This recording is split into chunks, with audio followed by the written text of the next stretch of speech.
Can't wait. Cannot wait about the new one.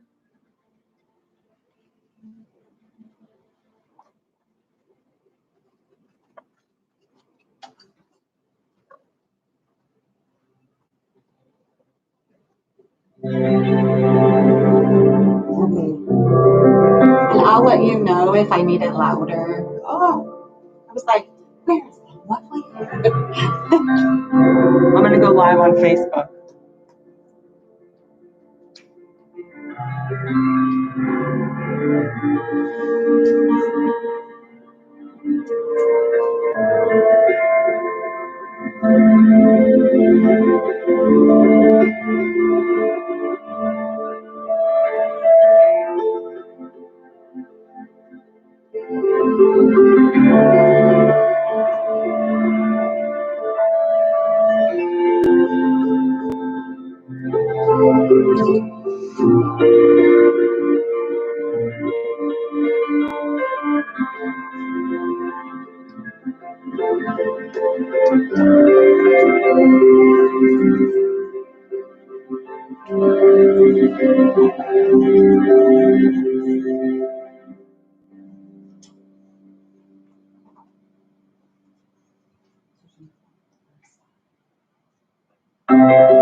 There's a reflection on YouTube. Assuming on the TV.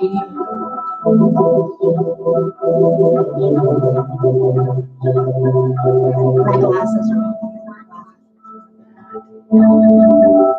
maybe those two down.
Good afternoon, everyone. We are back at our home in Cedarville. Lieutenant Governor is in Columbus, and we have three doctors who are going to be joining us from all over the states. We appreciate that very much.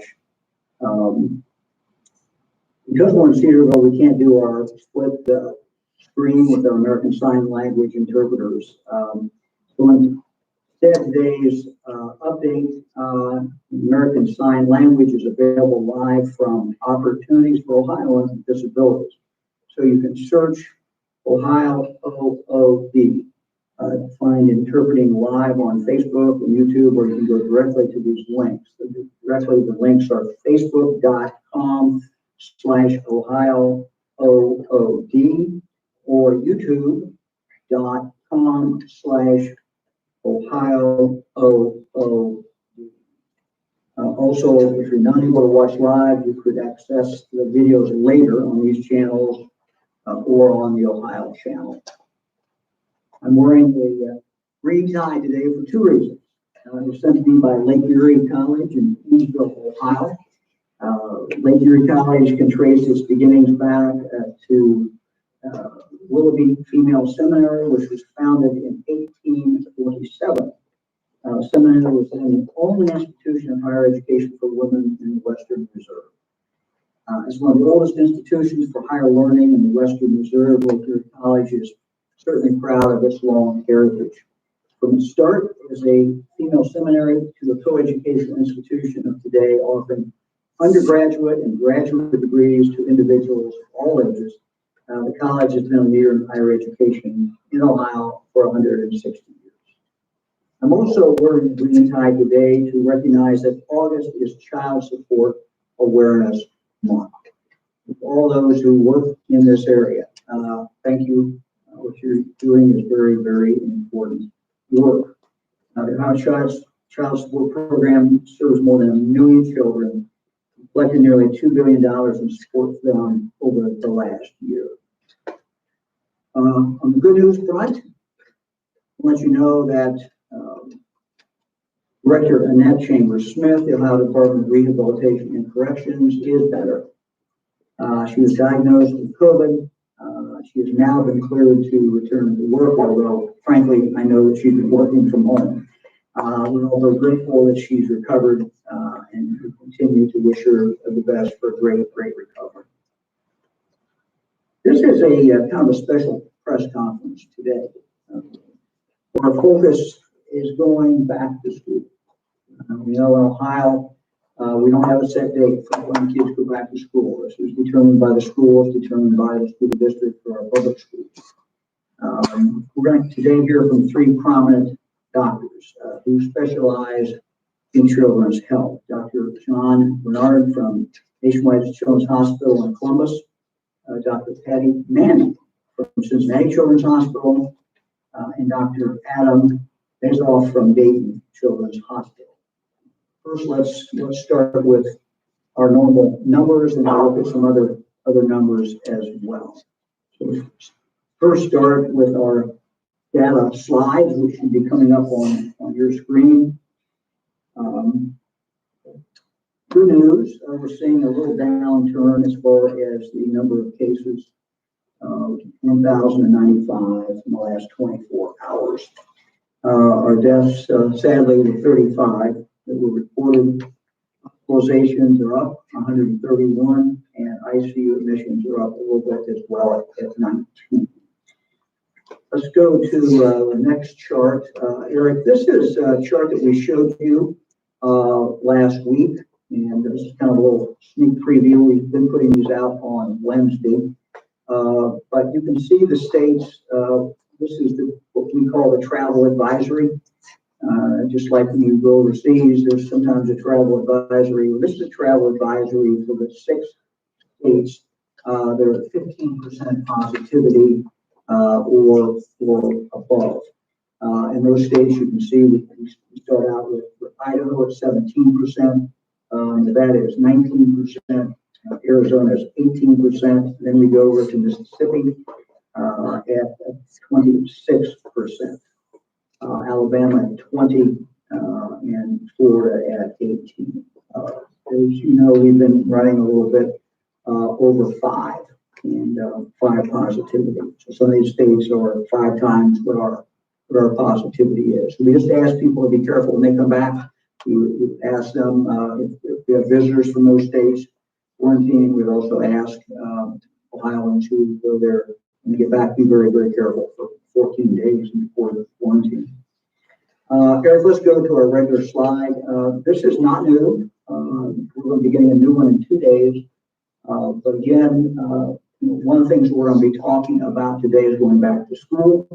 We're going to show a map in a moment prepared by the Ohio Department of Education, which shows what school districts are going back in person. So again, this shows the trend that we have been seeing. Again, same map we had last week on Thursday. You'll see the red counties there. You'll also see that we get fewer and fewer of the yellow counties. So Eric, let's go to the next slide. We started a couple weeks ago ranking counties by positivity. This is 1 to 88, and these are new numbers.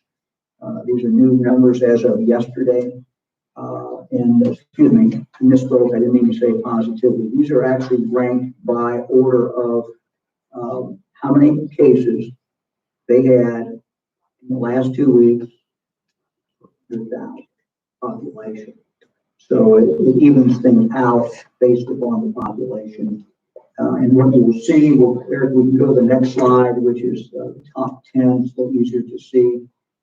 These are the top 10. We'll hold on there a minute. Mercer County, number 1, Champaign County, number 2, and Darke County, number 3. So we start off with 3 relatively small counties or more rural counties that have the highest amount of cases per population for the last 14 days. We then go to Lucas, then we go to another smaller county, not in geography, but in the population. That's Lawrence County. Then Central Ohio, Perry County, again, another smaller county.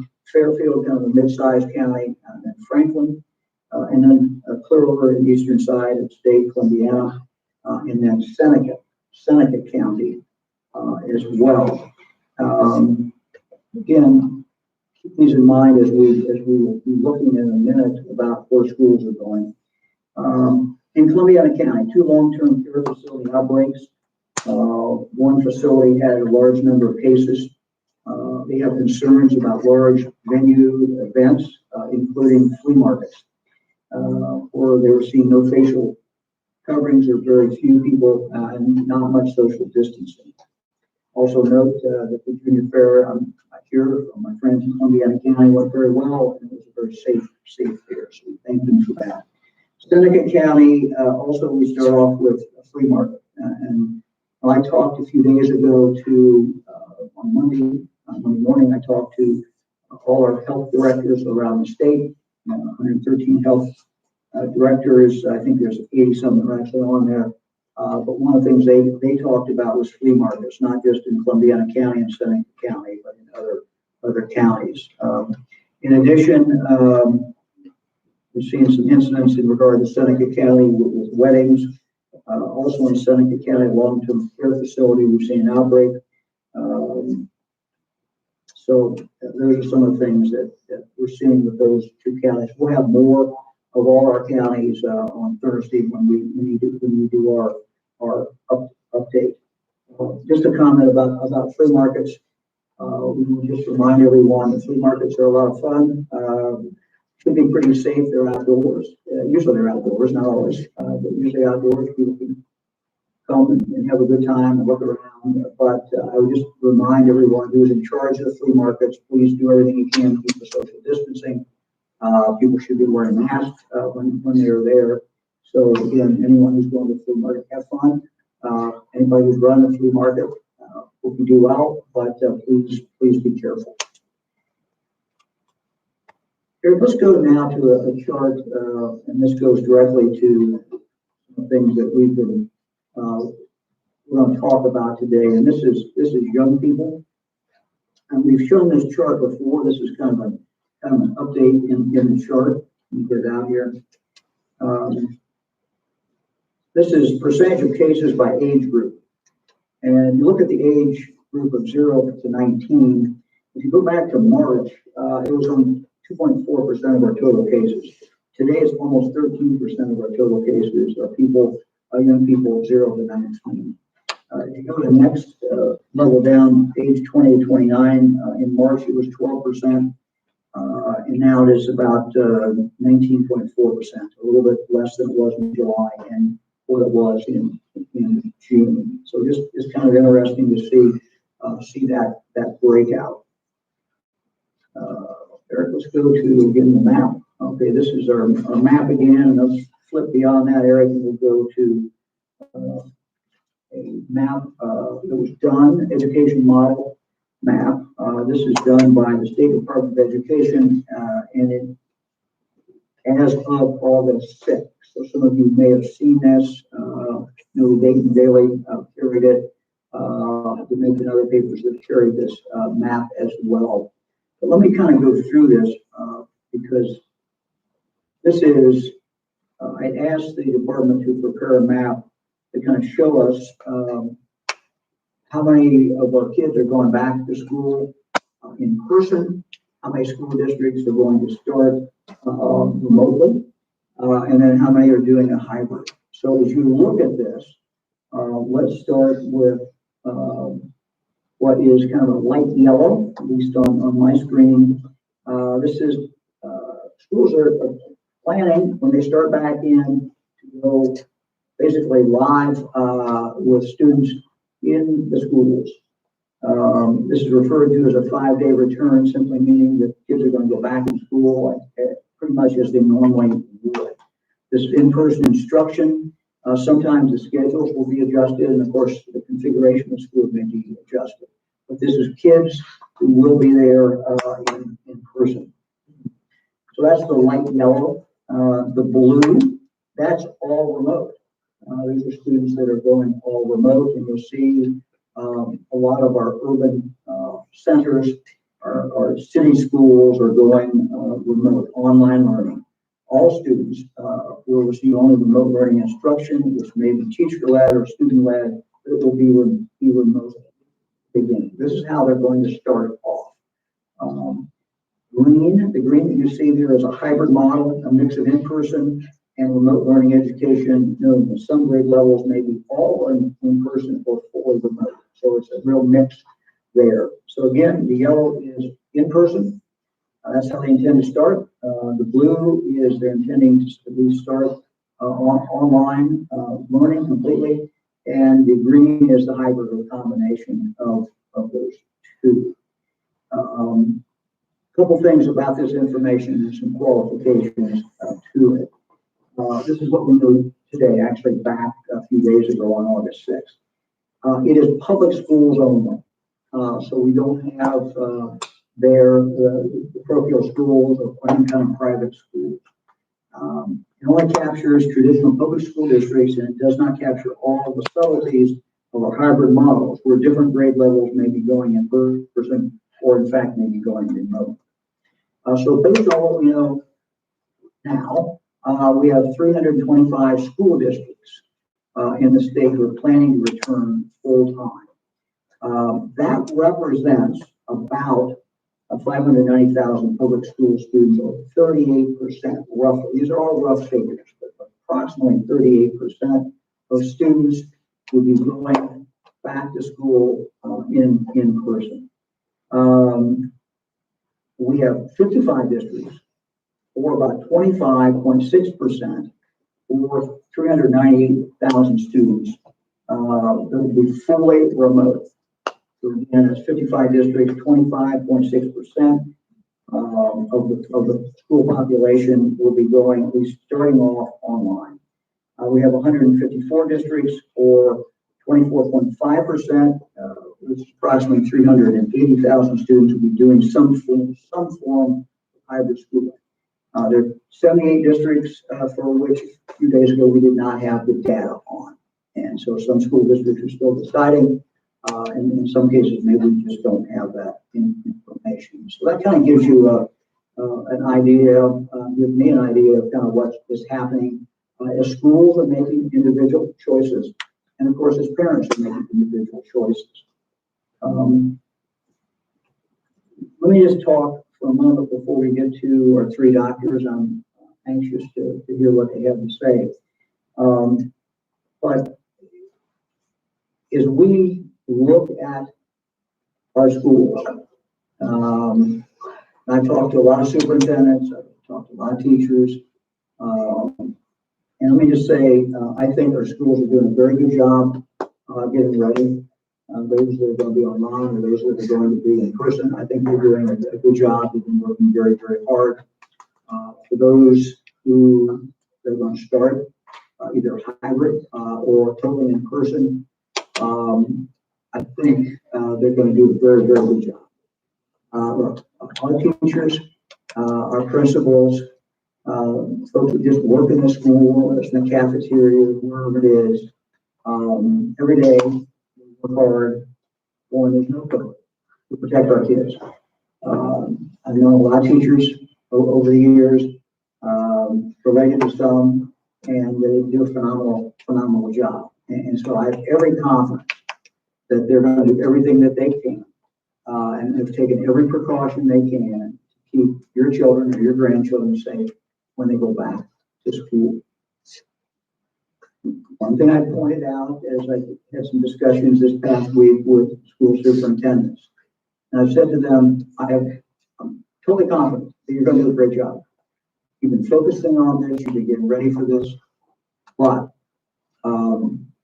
whatever is going on in the community will be reflected in your school. If high COVID spread throughout the community, it's going to be high in your school. And there's really no way of changing that. So no matter how good the schools are, they basically get kids coming out of the community that may be high. And so my plea today to parents and grandparents, and if you don't have a kid in school, if we want our kids to go to school, we want them to be there in person, we want them to play sports, if we want them to be in whatever club they're in, whatever their passion is. And there's nothing better than having your child care a lot about something. That might be sports, it might be drama, it might be band, it might be art. You want them to be able to have that experience, then it's incumbent upon all of us, every single one of us, to do everything we can to keep down the spread in the community in which that school lives. And that's the best thing that we can do.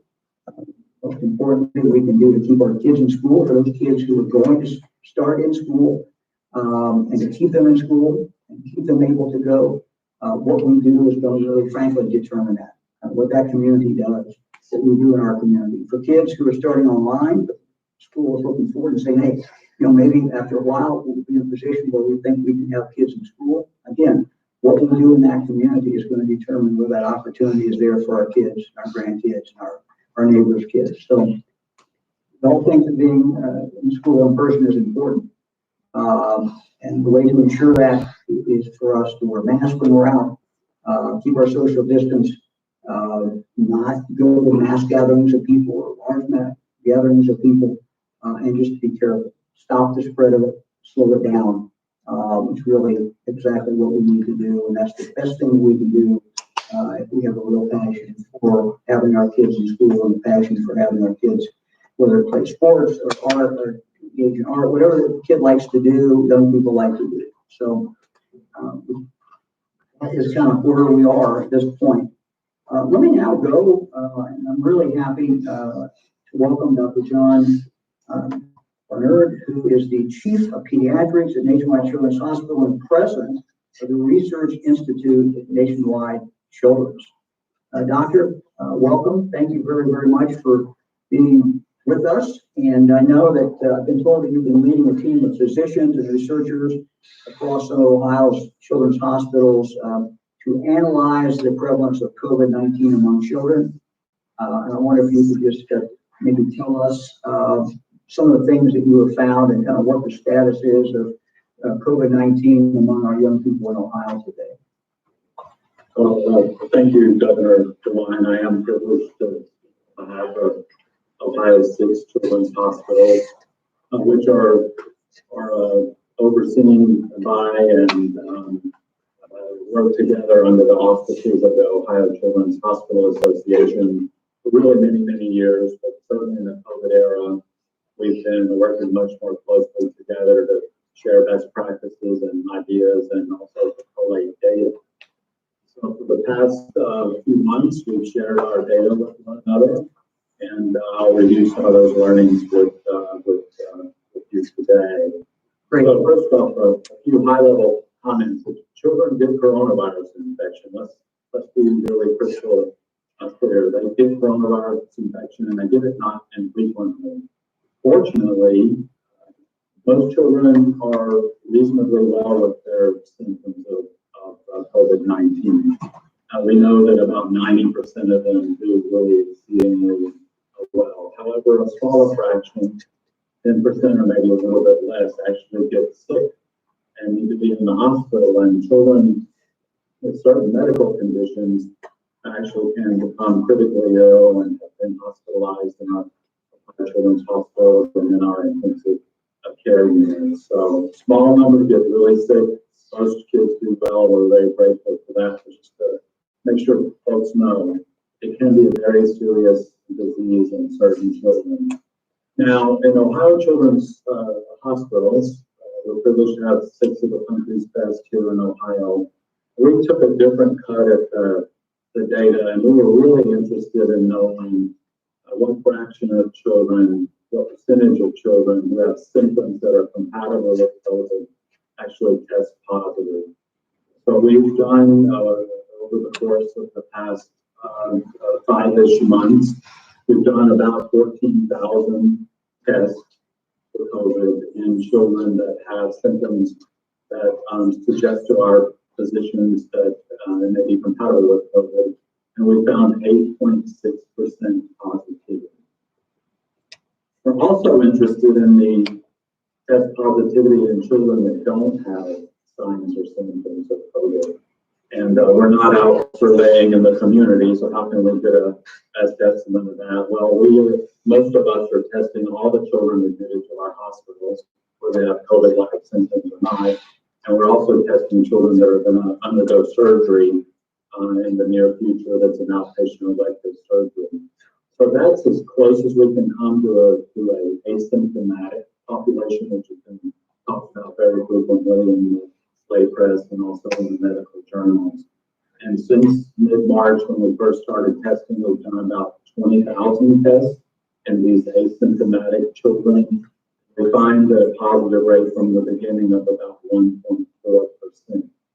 Now, I would like to point out that that number has been rising in the past month or so, and is now at about 2.9% if you just look back for the prior week. So we do think that there's some increase in the number of children that are asymptomatic positive for COVID. And by the way, I do want to say that the information I'm giving you today is in children that are basically less than 18 years of age. We have also broken down our data by age. We're very interested in the spread from age 0 to age 18. And we have found that older teenagers or really young adults at the age of 17 are the highest prevalence of test positivity amongst all the children that we test. And we believe that's because 17-year-olds are now often driving and they are socially much more active and tend to test positive statistically in younger children. Now, I'm going to talk a little bit more about the severity of the disease. So, of all the children that we've encountered that have been positive across the state, 8% have required admission to one of our children's hospitals.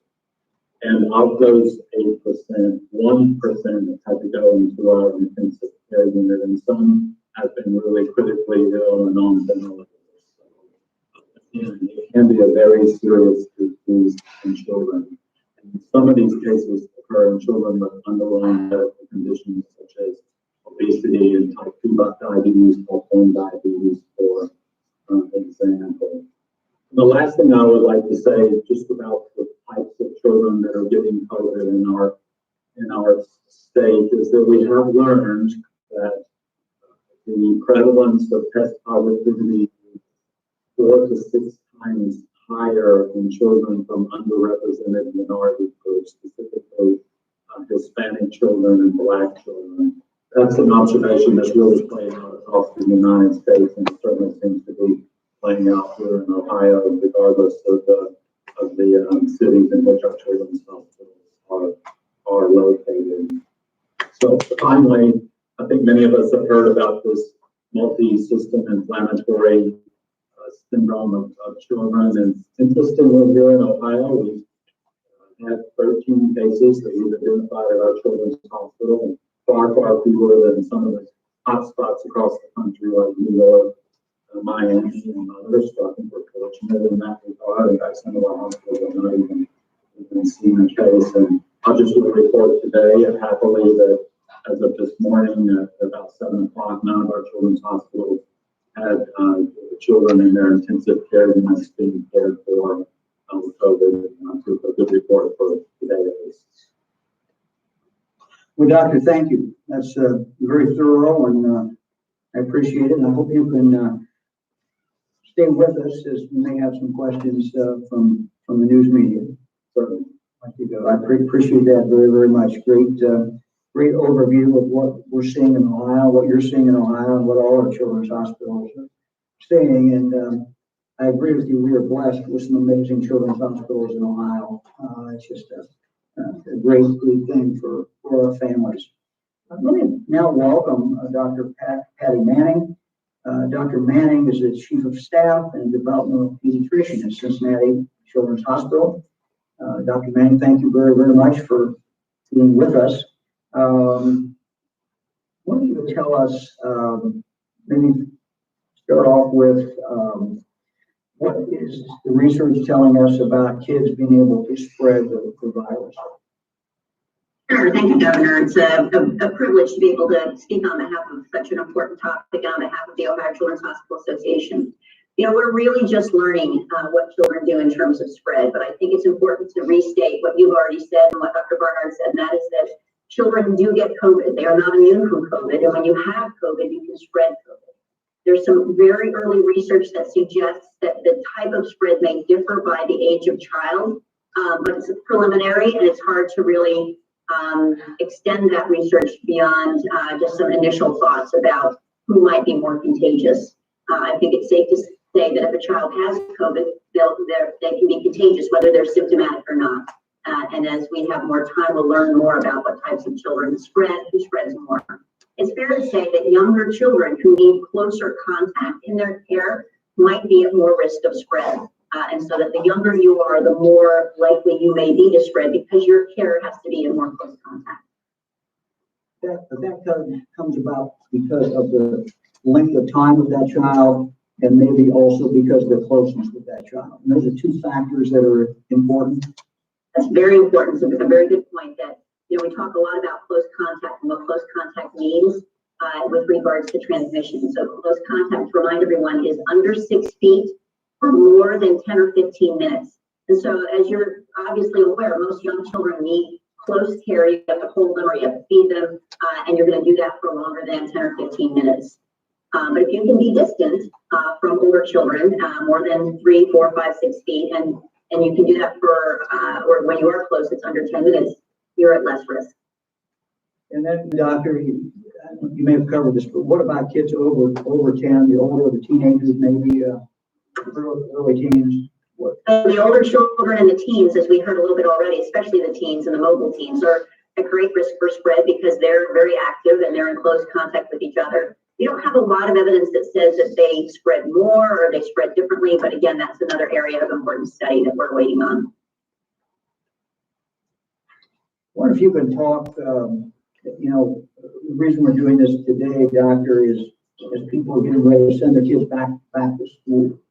I'm wondering if you have, based on your research and your knowledge, any kind of tips for students or parents, administrators, to keep schools safe. I know schools have been working hard, but we thought we'd take this opportunity to have you talk directly to people of Ohio and tell them what you know based on your studies and your expertise. Absolutely. I just want to echo what you said about the hard work that's being done by all the school leaders and administrators. They have such a huge lift, and the exposure that I've had to the work that they've done has been it's been just impressive what school leaders are doing to keep our kids safe. And we recognize that opening a school is a local decision. It's a community decision. It's based on many local factors. As pediatricians, we do support and are biased in the direction of in-person education. And for that education to be safe, there are really 4 very specific strategies in order of importance that we want schools and families to be aware of. The first is masking, that everyone can wear a mask, everyone should wear a mask. It's recommended that children in K-12 wear masks. That will protect everyone, teachers and students. The second is distancing. And so we talk a lot about the importance of distancing at 6 feet, and 6 feet is optimal. 6 feet is great, but 3 feet is also good. And 4 feet is a little bit better than 3 feet, and 5 feet is better than 4 feet. And so we know there's a continuum of safety that can be in place in schools. We also all recognize how hard it may be to keep children 6 feet apart at all times. So I've talked to many families and many teachers about doing your best, recognizing that some distance is better than no distance, and 6 feet is optimal, but it's not always going to be achievable. The third aspect of safe care and safe education is hand hygiene. And so this is something we've all been hearing a lot about, washing our hands, using hand sanitizer. This is something that should happen on a regular schedule in schools. It should be made fun, and kids can be engaged in this type of activity and be part of that. And then the fourth most important factor is cleaning surfaces. And sometimes we place a lot of emphasis on cleaning surfaces as if it's the most important factor, and it is important. But the good news is that COVID is not very hardy. It dies when it dries, and it dies in the sunlight. And so we don't need extensive, over-the-top, elaborate cleaning processes. We need our usual routine cleaning processes. We need to wipe down high-touch surfaces. And we need to really focus on hand hygiene, because if our hands are clean, then we're all really protected. Another important factor is ventilation. And there have been a number of studies that demonstrate that areas that are better ventilated have lower risk of disease transmission. We know that schools vary in their ability to provide different degrees of ventilation, but at any time that a teacher can open a window, can take a class outside when it's appropriate, at the discretion of the teacher, those are activities that will help as well. And those, I think you said at the beginning, those are cumulative. Do all of them? Is that They're cumulative, but they're in order of importance. So the masking is the most important, followed by distancing, followed by hand hygiene, followed by surface cleaning. But together they create a very robust package for safety. And I want to also echo what you said earlier, and that is that what we do in our community will impact our schools. We are all connected. We are all in this together. And so what happens in our communities will impact our schools. And what happens in our schools will be reflected in our community.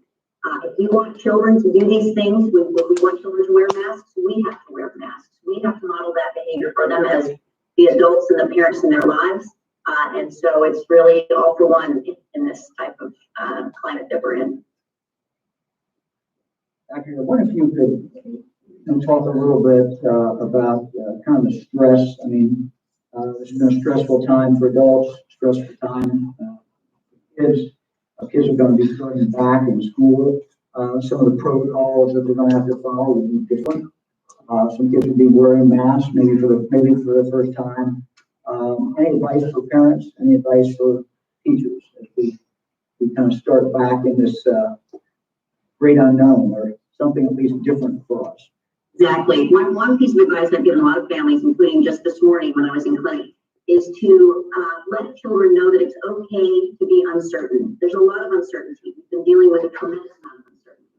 And sometimes children look to us for recognition and approval of that uncertainty. Yes, we know it's different. We know that things have changed, and that's okay. But we're going to learn together as we go. So parents talking to their children and giving them some warning and some heads up about what may be coming, doing a little bit of rehearsal around mask wearing, about hand hygiene. We talk a lot in my field about using stories and social stories to kind of illustrate, here's what's going to happen, here's what it might look like. Most children and most people really benefit from structure. So preparing children who may have not had a lot of structure over the past several months, preparing them for the restart of some structure of sleep schedules, wake schedules. I talked about that literally all morning with families about the importance of getting back onto the schedule and how much schedules and predictability help everybody. And so I think there are a lot of basic things that families and teachers can do, starting with just talking to children and trusting that they're actually going to understand and be able to comply. Dr. Manning, thank you very much. Very, very helpful. I wonder if you could stay with us a little bit. We may have some questions from the news media, but thank you for those good instructions and those good tips. We appreciate it very, very much. Let me now welcome third doctor, Dr. Adam Mesoff, Chief Medical Officer at Dayton Children's Hospital. Doctor, thank you very, very much for being with us. I know that you've been working with physicians at Dayton Children's to develop a protocol for how schools respond if and when COVID appears in their schools.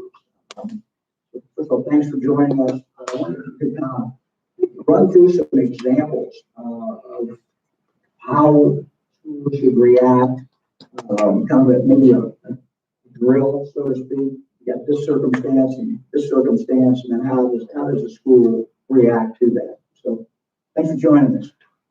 Thank you, Governor. It's a pleasure, and I'd like to echo the comments of my colleagues. They're very important that the best things we can do start at home and showing our kids how this can be and how predictable we can make it. So I appreciate the question. We have some slides that I'd like to show you. We have been working closely with the school systems, with the health department, and with our primary care doctors to try and help develop a path forward, if you will, an evidence-based guide, an algorithm, a way for people to start thinking about how to manage these problems as they arise, because we know that as school starts up, there'll be a lot of questions, a lot of concerns, and a lot of things that may change. This slide is part of our algorithm, and so my intention is not to walk through this in great detail, but just to highlight a few things for you. The first is, if you look at the top left corner, the box is where people start, which is, have you been exposed to somebody with COVID? And if the answer is yes, it goes across the screen and asks the question, and Patty referred to this, that were you within 6 feet and therefore longer than 15 minutes? The CDC defines that as significant exposure, and if so, we know the standard approach protocols. The challenge often comes with symptoms that aren't as clear. So this algorithm, if you will, walks through what may be considered high-risk symptoms, low-risk symptoms. And one of the points I wanted to make was that not all the illnesses we will see this fall are COVID. But having said that, one of the messages we've given to our hospital staff, and I would give to the schools, is if you're sick, stay home. It doesn't have to be COVID. So whether it's a staff person or a student, if you have a fever and you're sick, first and foremost, please stay home. That will help protect others in your school and other families. So that will be part of this protocol. So to address your question, perhaps the next slide, we've come up with one. Go ahead, sir, I'm sorry. Dr. Lemire, Eric, are the slides up? Okay, they're up. I'm not seeing them, but they're up. Okay, as long as the people who are watching this can see them. Okay. Doctor, go ahead. I apologize. Yes, sir. So we have more than a dozen scenarios, and I have 3 that are incorporated in this slide deck. And this is to help folks sort of walk through and understand how this algorithm can help them and how they can approach students, faculty, and others as the fall evolves. So in a scenario 1, a child's riding the school bus Monday through Friday, not wearing a mask all the time, but only on the bus for 10 minutes, feels ill over the weekend, and then comes up positive for COVID. And the 2 main concerns are who needs to be isolated and who perhaps needs to be evaluated. And so if you go to the next slide, with these scenarios that we're sending and sharing with the schools in our regions, and we're going to talk as a group at Ohio Children's Hospital, we walk through how you would answer this. So who is isolated? Bus driver, no. In this case, the student was in the back of the bus and not near them. And again, foundationally, because they are not within 6 feet for 15 minutes, therefore they don't need to be isolated. Again, if the students were around them for less than 15 minutes and more than 6 feet, then there is no need for isolation. But I would point out that we assume when a family member is positive, whether you have a positive test on other family members, that we treat the whole family as if that's a significant exposure and they are positive. And we know that testing can be a challenge, so we're trying to be good stewards of that resource. So who should be evaluated by a provider, who may need testing? Again, the second piece of the scenarios that we have constructed have to do with, if you walk through each member of this scenario, who needs what. And in general, if you have no symptoms and you didn't have a significant exposure, then just watching and making sure you're okay is sufficient. The next slide is a second scenario. Again, this is now in the classroom. It is closer to 6 feet. The student develops symptoms. And again, I'll remind you that within 6 feet and for more than 15 minutes is considered a significant exposure. Different people will use different definitions of sufficient personal protective equipment, but without getting off on that tangent, if we go to the next slide, we can answer those kinds of questions. So who should be isolated? Yes, classmates and teachers if they were again within that distance and for the time frame that we described. And in general, without symptoms, it's okay to watch. But if there's any concern about the symptoms that are developing, we are partnering with our primary care doctors to make sure that they have the information they need to help manage these patients. So yes, all of these folks would be isolated because they were within that 6 foot 15 minute mark. And depending on their symptoms, depends on who would move forward with more the healthcare evaluation. The final scenario, we're going to talk a little bit again about what has come up before, which is how does this work as far as sports are concerned. Once again, there are basic tenets that we're going to. The student participates in volleyball. They have face coverings at the beginning and the end of practice, but certainly not during practice. If they're closer to 6 feet and the teammate does end up with symptoms and a test is positive, how do you handle this? So again, the questions are, who should be isolated and who may need further evaluation? You go to the next slide. The team that was close to this person would need to be evaluated since that test is positive. Another one of the take-home messages, though, is that if you are in contact with a contact of somebody with COVID, so it's once removed, that person does not count as somebody who has been actively exposed to the infection. I'm happy to walk through the answers to this, Governor, but in the interest of time, I'm happy to turn it over to you and see if there's specific questions. These were meant to be just, though, examples of the scenarios we're trying to construct to help people walk through an appropriate way of handling the problems that are going to arise as schools return. Doctor, you want to comment a little bit, and thank you, that was very helpful, about different scenarios based on whether you're outside or inside, how much that impacts that. And I think what may be a little confusing, is a little bit to me, whenever I hear it, is the standard of how long you were with a person and how that plays out, and what the other variables that you might look at to determine whether or not that person, you think there's a problem connected to that person. Sports is a great example. Contact sports, whether you call volleyball, but if you're close to the net with somebody on the other side, maybe you can have some contact with them. So you want to go through the different variables? Yes, sir. I'm happy to. First and foremost, and I know Patty mentioned this when she talked about ventilation, there's no greater ventilation than being outside. So how much breeze gets to pull droplets away from people, anything we can do outside would be great. And Patty has in the past talked about, even if you get a classroom outside, that natural outside ventilation is always very helpful. Well, in fact, you may have seen the pictures I saw them, I don't know, a month or so ago, some articles about the 1918, 1919, and they had classes actually outside in some places. Yes, and I've been accused of being in some of those classrooms, but I am not that old. In addition, part of the challenge is being able to determine the contact level, if you will. And so we've had questions that arise about intermittent contact. Is it cumulative or consecutive? Is the contact for 15 straight minutes, or if I'm in contact with somebody 5 minutes every hour, 5 times?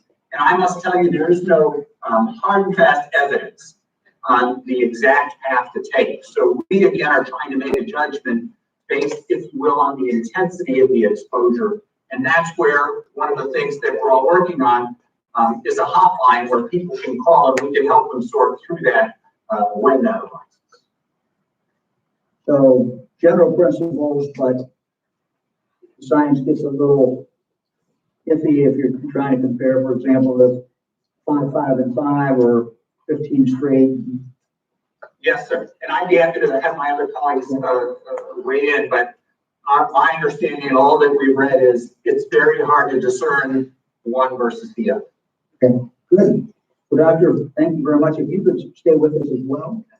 We'll now go to Lieutenant Governor for some state comments, and then we're going to go to questions, and we can hold the 3 doctors here in case there's some questions for them. Lieutenant Governor.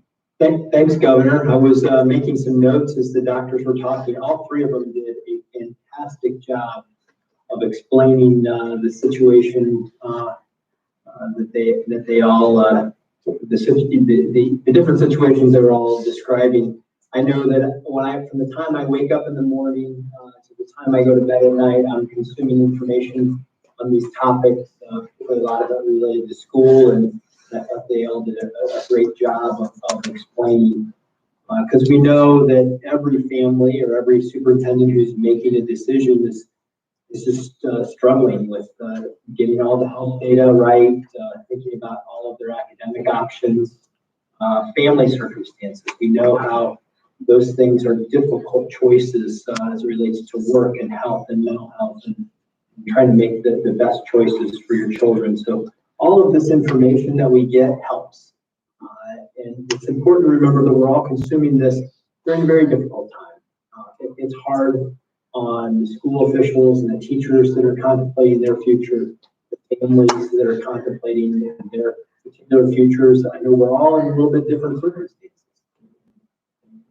My case, and my wife and I are comfortable with our daughters heading back to school this fall, but we know that there are many families and many circumstances where that may not work out and may not be the best thing for those families. And we know how, because we talk to all the folks who are doing this, the governor and I do, and we know how people are struggling. And that's why, nobody knows how this is going to go. Nobody knows exactly if you're in school, if you're not in school, how this is going to work with the fall. That's why I just want to remind people that the governor has given Ohio a choice in this. what he's asked is to say that the local schools are going to make the best decision based on their community standards. Families get to make the decision based on their circumstances. And I think we're going to learn a lot from that. We will learn from that process, which will inform next steps as schools, families, and parents continue to learn. But I will say there is something that we do know. We know how to slow the spread of the virus. And whether you're in school or outside of school, you do these things right, and we'll make it more likely that all of this is to happen in our future because we will slow the spread of the virus. If we often say back up, mask up, and wash up. Those are the things that work, and if we do them, we'll get a chance to do more things because we want to slow the spread. So I really appreciate the doctors and council and Governor. Thanks for giving me a few minutes to share some thoughts. And I know that families alike are struggling with these decisions, and so we all have to be patient and caring and understanding as we all work through this. Thank you very much. We're ready for questions. We still have the doctors. If anyone has a question for one or all of the doctors, or if you have a question for Lieutenant Governor or for myself. Governor, our first question is WBNS 10 TV Incorporated. Well, Governor, can you hear me? Well, we're getting a little echo there, but yeah, I think. You hear me? Yes. Okay, great. Franklin County remains in the red. It's been there since the beginning of the health advice. What are you hearing as to why that is? And if it stays in red, do you think that will prevent high school football from happening? And to the doctors, how do you feel about children riding the school bus? If you had children in school, would you feel comfortable with them riding in a school bus to and from school, considering the social distancing concern? Doctors, I'll start. I'll do the Franklin County one. You guys can do the bus one. Well, I can only speculate. A better person to ask that would be, one of the health directors, medical doctor, as far as Franklin County. Mayor Ginther and I have talked about this a lot. And Frank, if you look at Columbus itself, it probably is the youngest community, and Franklin County probably is the youngest county as far as population. I don't have the data, but it's a younger group of people. And one of the things that we have seen is that particularly with 20 to 29-year-olds, they're picking it up at a much heavier rate than they were. And I think visually you can just see that they're out and about a lot. That's understandable. So the fact that Franklin County has more young people is probably a great advantage for the county. But it probably also is a reason that you're seeing the spread, continue here in Franklin County. There in Franklin County. Let me go to the doctors, and we'll talk. They can take the question about riding a school bus. I'm gonna take the school bus question. So I think it's always fair to say, hey, would you let your children do this? And my answer to that question is yes, I would. I understand that bus riding feels different. It feels more constrained. It feels like children are in very close contact, which they are. But the good news is children are facing forward. If they're behaving on the bus, they're facing forward. If they're wearing masks, if they are not sick, if they practice hygiene before and after being on the bus, then I think children can ride the bus safely. And I think that the bus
doing this again.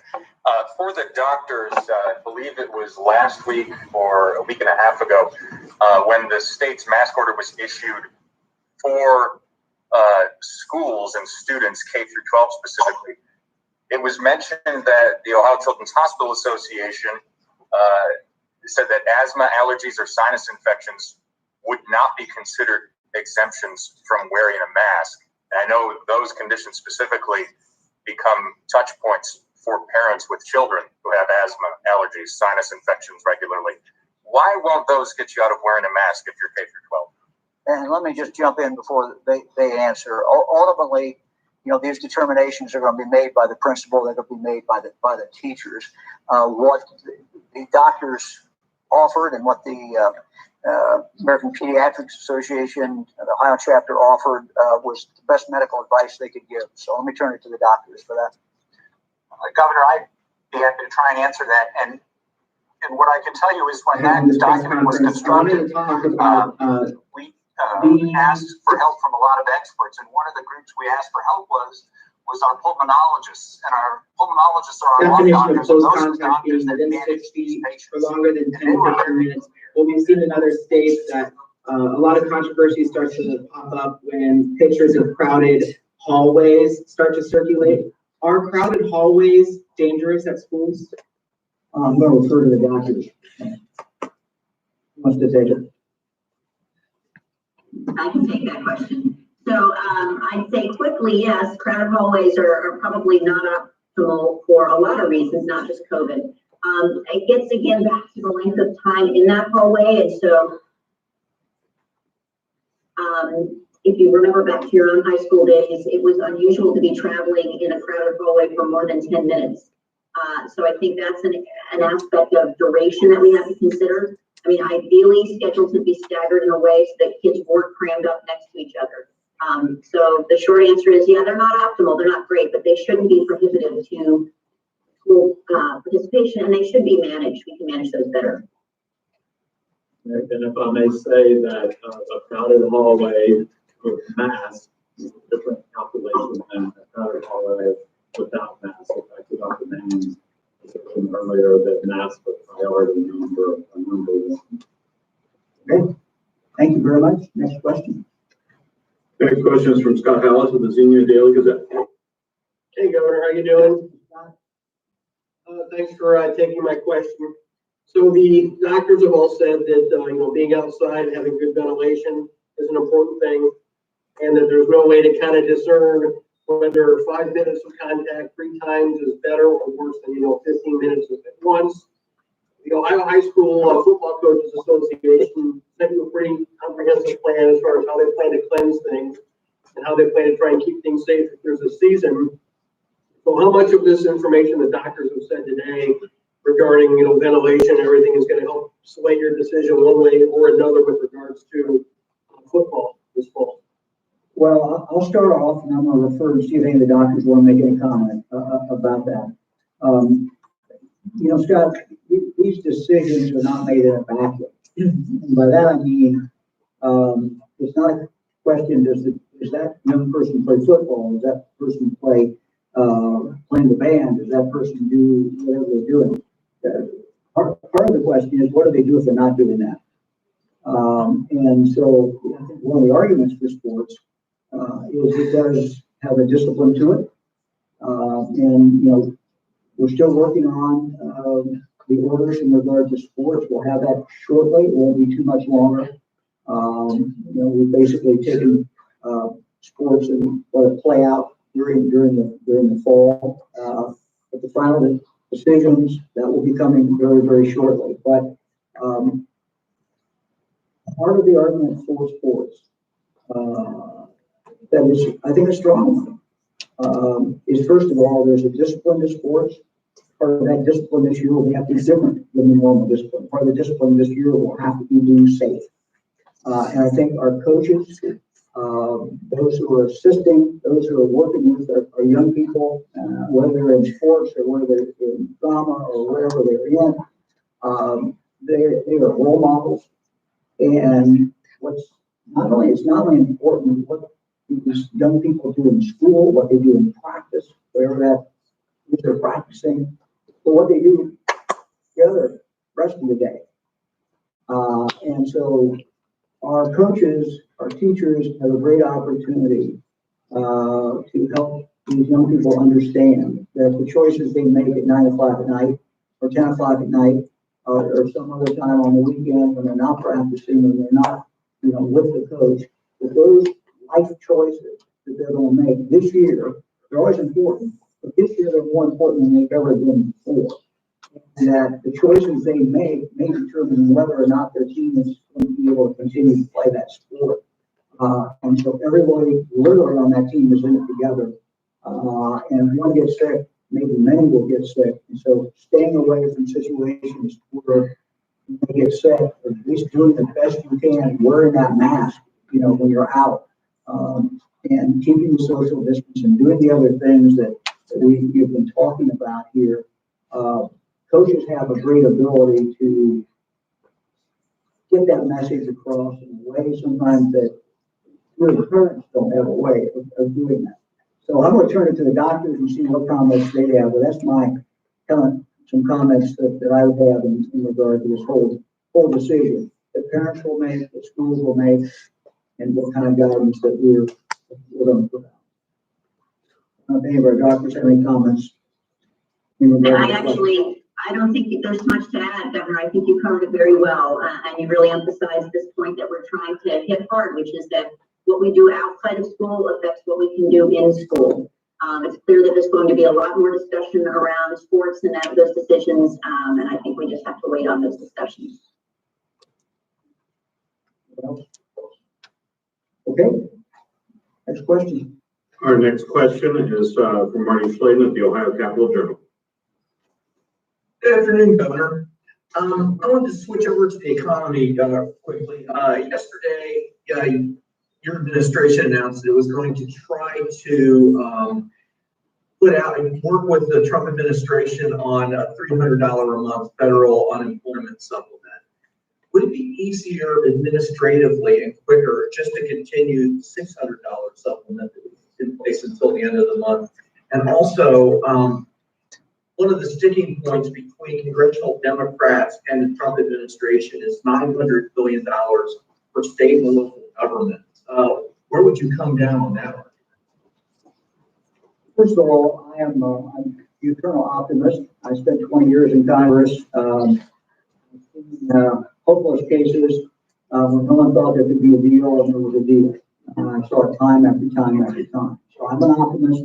I think there's a deal to be had between the House and the Senate and the administration, and I urge Congress to get about the job of getting that done. I think they can. Second, I think what the president did was the right thing. The president was looking at a stalemate. He wanted to move the ball, maybe push, get some people to negotiate more, but also try to do something that was a positive thing. And so the $300 that he's talking about, we have people in Ohio who really need that money, and we want to get that. If that's where we end up, that's what the final thing is from the administration, then we want to get that money out to people as fast as we can. As far as Ohio adding to that, you talk about $600, we don't have the ability to do that. We're looking at an economy that we're optimistic about it. While it's coming back, our unemployment is going down. We hope it will continue to go down. But we also know that we are facing the COVID. We're still fighting the COVID. We know what impact that has on the economy. And so, there's no money in the unemployment fund to do this. We have to take the money from someplace else. We're looking at keeping money set aside for testing and things that we absolutely have to do to keep people safe, so that not only we keep people safe, so that our economy can continue to move forward. So, number one, I hope, recap, Congress needs to get this done. And they need to get it out and get the whole package done. Two, I think the Trump administration, I thank them for doing this. They have indicated to us that we could take this $300 and get this money out, and that's what we intend to do. We're awaiting instructions specifically about how that would work. So, thank you. Our next question is from Adrienne Robbins at WCMH in Columbus. Governor, thank you for doing this again. A new CDC analysis shows that Black children and Hispanic children were far more likely to be hospitalized if they do contract COVID-19 than white children. Are you concerned with the toll sending children back to school could take on the minority communities that have already suffered disproportionately during this pandemic?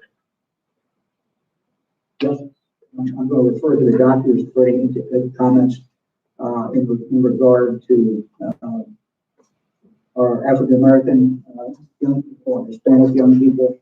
And you know, the doctors cited and you cited a large number of young people who end up in the hospital, much more likely to end up in the hospital. And it's the same way with adults. So it's just tragic. It's very, very tragic. Let me see if any of the doctors want to make a comment. Just a couple of comments. True, what we see in Ohio is seen nationally, underrepresented minorities are much more likely to test positive, and they're much more likely to bear the burden of the complications of their disease, including hospitalization, and maybe even ICU stays. So it is something to be very concerned about. As schools open, and I do think this is the governor's strategy in allowing schools to make local decisions based on their local conditions. Challenge with our underrepresented minority patients is how often multifamily living situations,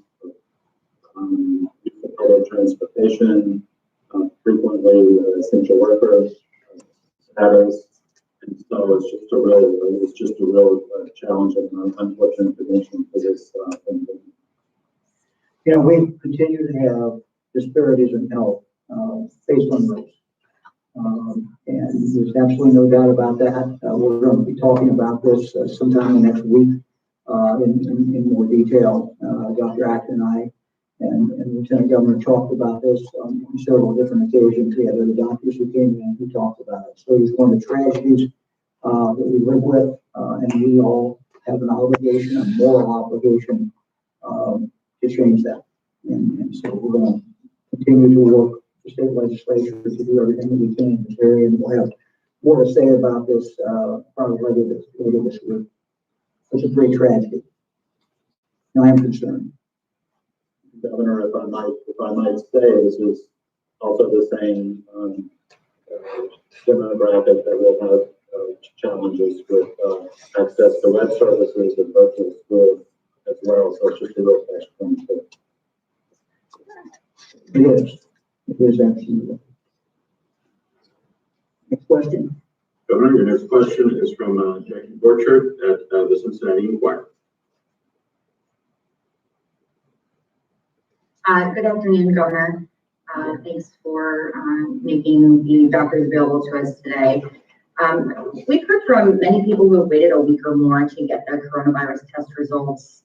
Public health officials say that anything past about 2 days is not helpful as far as tracing and stopping additional transmission. Your PCR test came back the same day. What is your plan for making that kind of testing turnaround available to all Ohioans? Yeah, look, I work on this every day. My team works on this every day. We're not unique. Other states have this problem. That doesn't mean that it's not a problem. It is a big problem. And you're right. The longer it goes before the data comes back, then the less the tracing, the contact tracing value that it has. And so when you're 5 days, 6 days, 7 days, it's just not where we want to be at all. So we're doing a number of things in regard to getting more testing. Where we've seen some of the long lags, a couple things going on. I'll just name two of them. One, some of the testing that's being done in Ohio is going to national labs. Not us, but you know we welcome all the testing.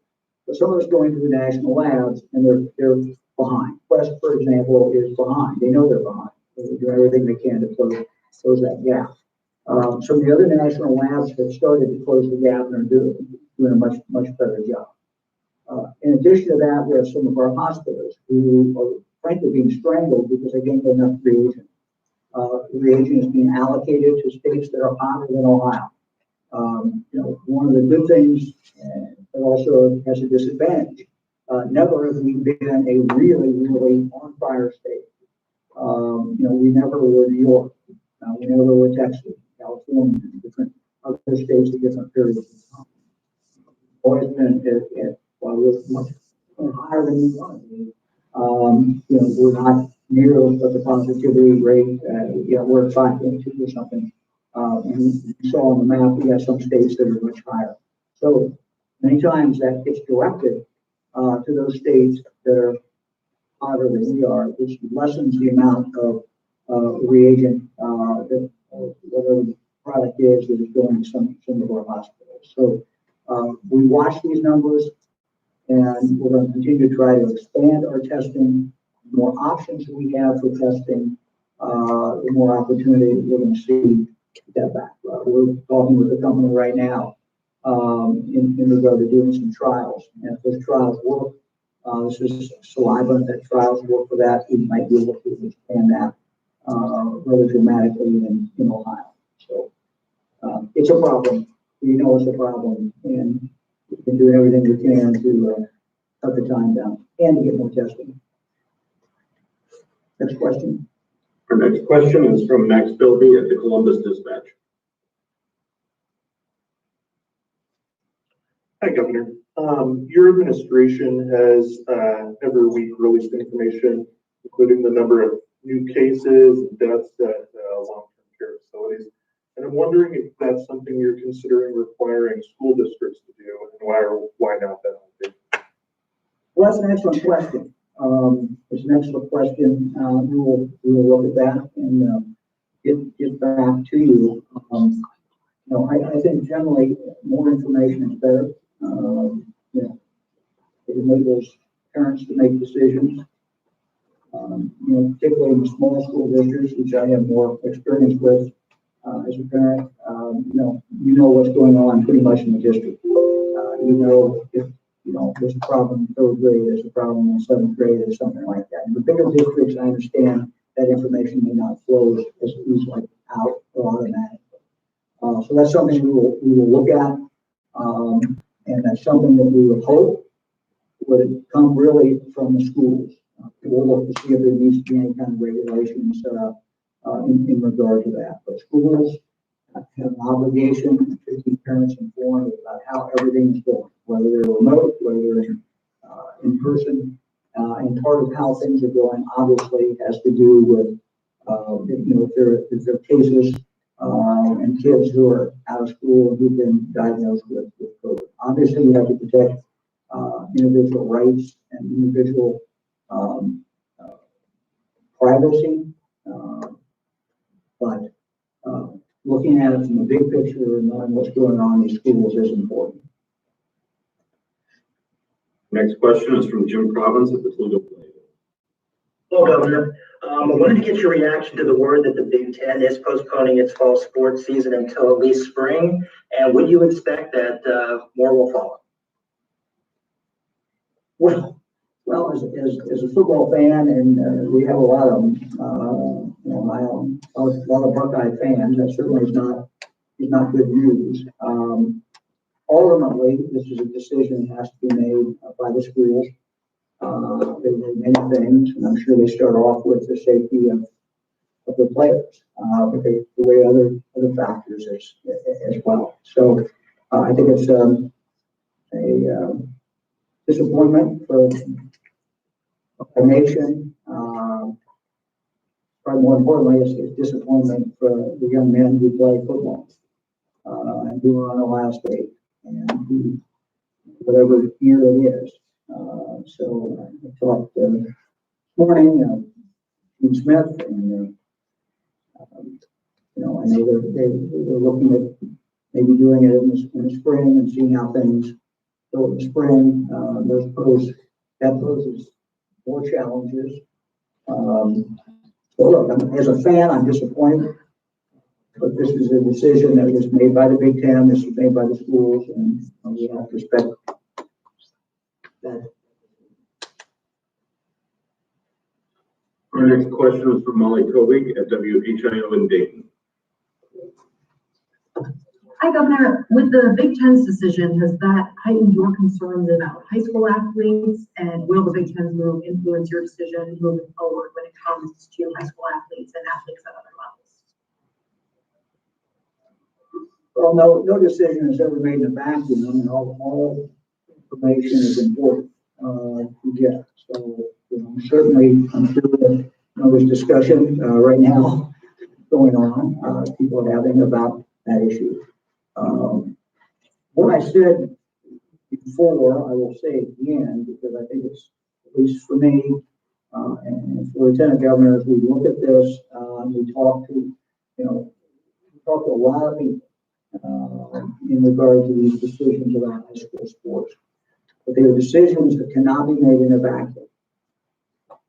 It's not a question of, are they going to play football or not play football? Are they going to wrestling or not wrestling, or whatever the sport might be, volleyball, sport our family is a lot more familiar with, which would be cross country. But the basic facts don't change because of what the Big Ten has decided to do. What I said before, again, I will say it, because I think it's important. Can't make these decisions in a vacuum. Parents can't, schools can't, administration can't. I think you have to look at what are the things that student would be doing, what discipline can be gained by being in a sport. That's one of the things that we usually associate with sports.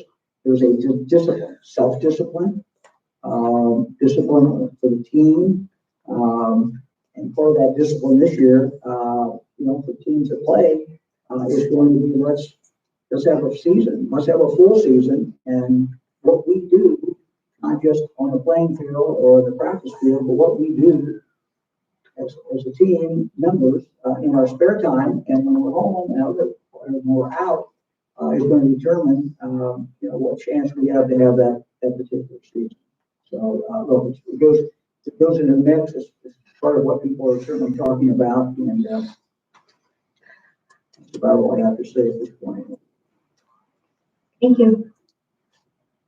Governor, your next question is from Noah Blundo at Hannah News Service.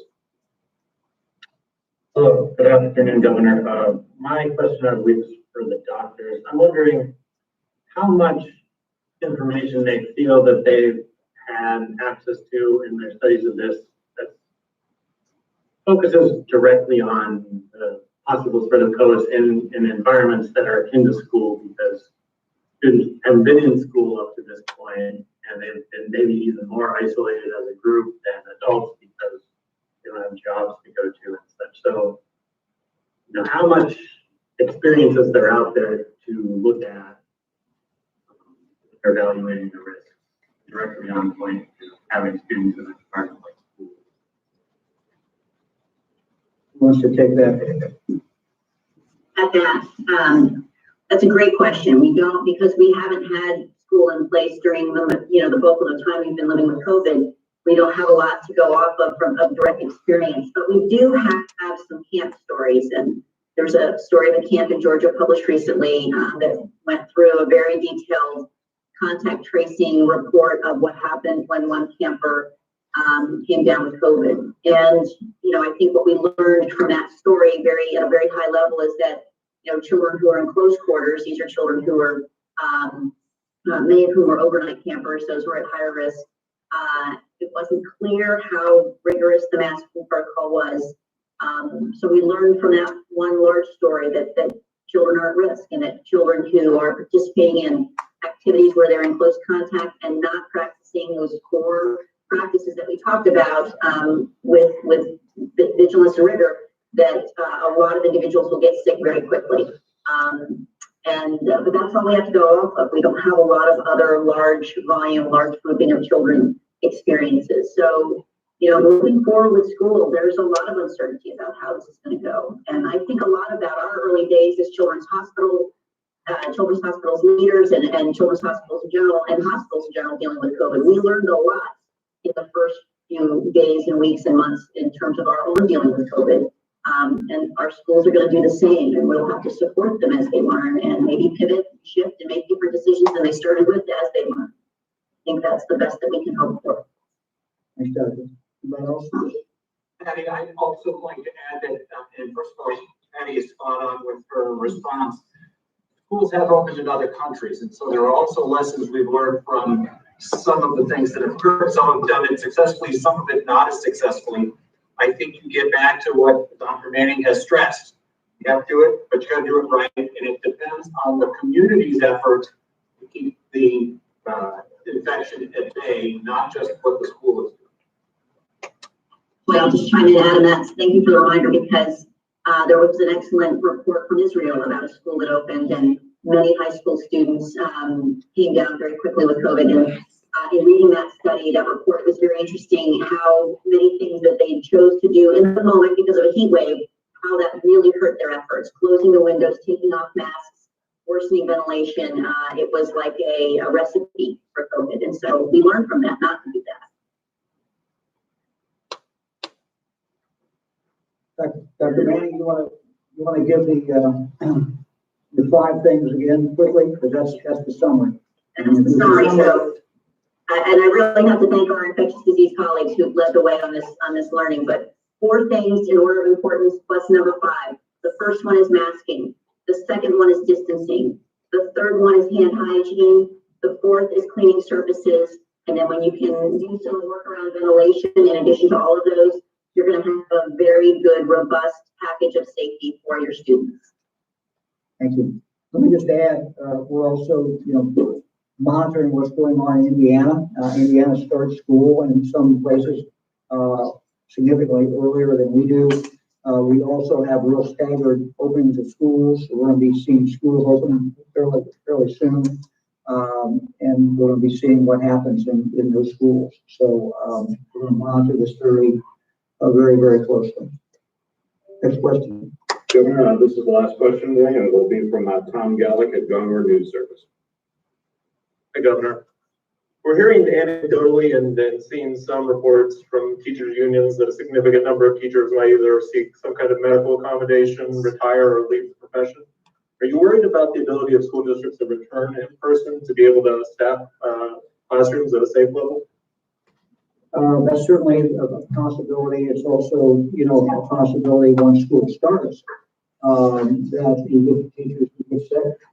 And so, yes, absolutely. The belief is that the superintendents, school boards, people at the local level can best gauge that and make that decision. But what this is, as Dr. Manning said, there's no real playbook for this.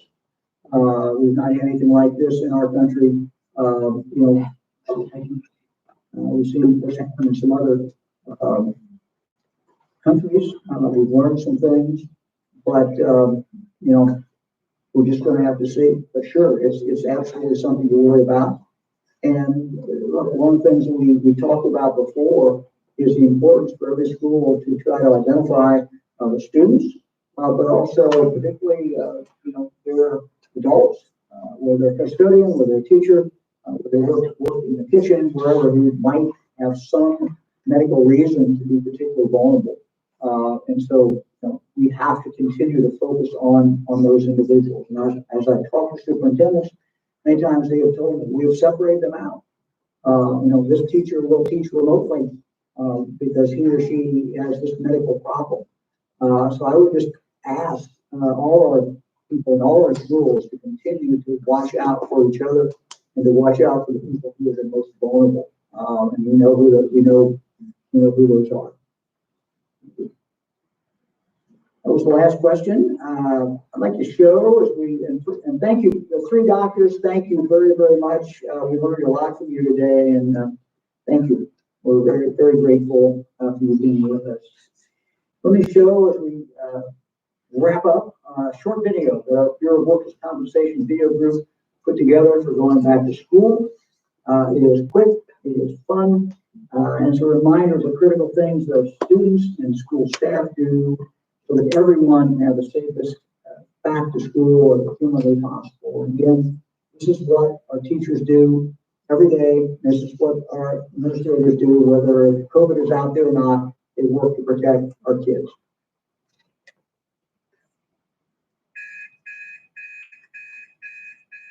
It's back to school time and time for Ohio students to rise up. Just remember, back up, mask up, wash up. Back up. Try to stay 6 feet away from others, at the bus, at lunch, when playing, and especially indoors. Mask up. Covering your nose and mouth with a face covering helps prevent germs from getting on people close by. Wash up. Wash your hands often and for about 20 seconds. You did it. See, school's going to be a breeze. Just remember, back up, mask up, wash up. Well, mask on, and thank you all very, very much. We look forward to seeing you on Thursday at 2 o'clock. Thank you very much.